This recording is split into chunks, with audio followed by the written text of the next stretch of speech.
Welcome to our kitchen. Let's take a look at a modern Japanese kitchen and what's inside. It may be different from its Western counterparts.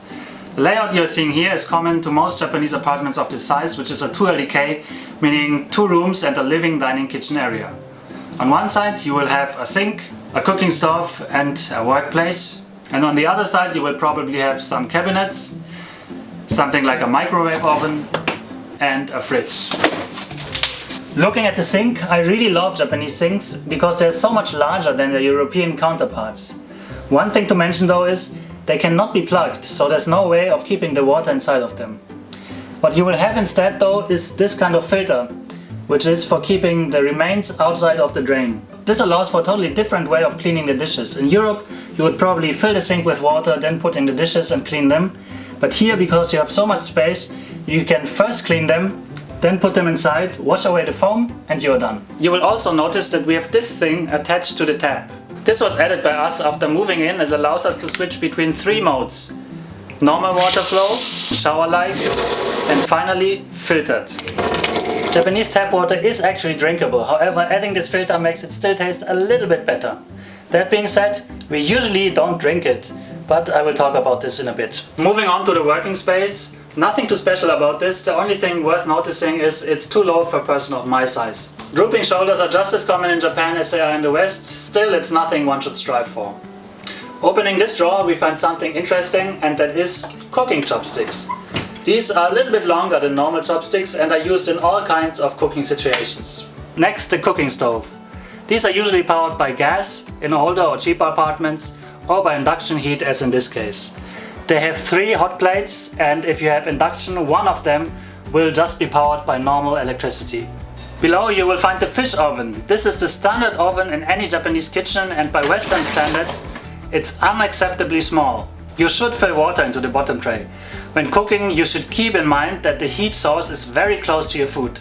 Now, how to use all of this? At the top you should find some kind of control panel, which should be more or less easy to use. First, turn on the whole thing. Here it says left and IH, IH standing for induction heating.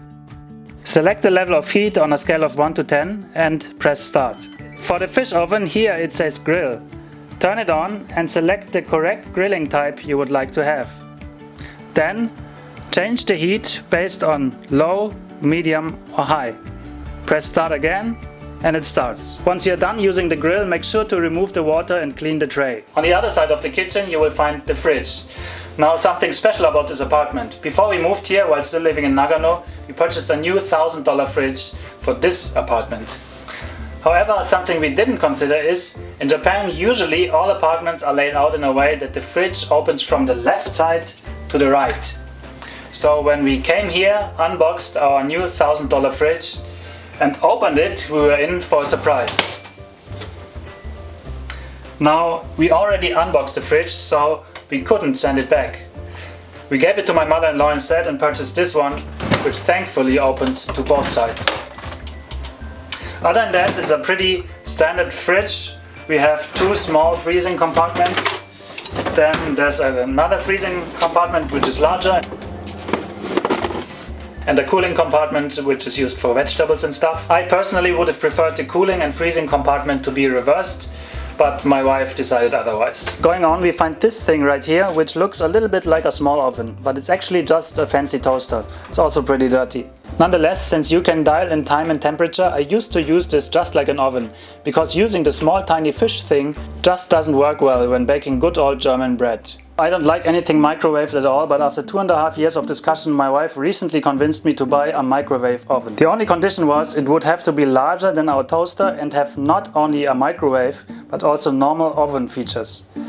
What we got was this fancy thing with touchscreens and all.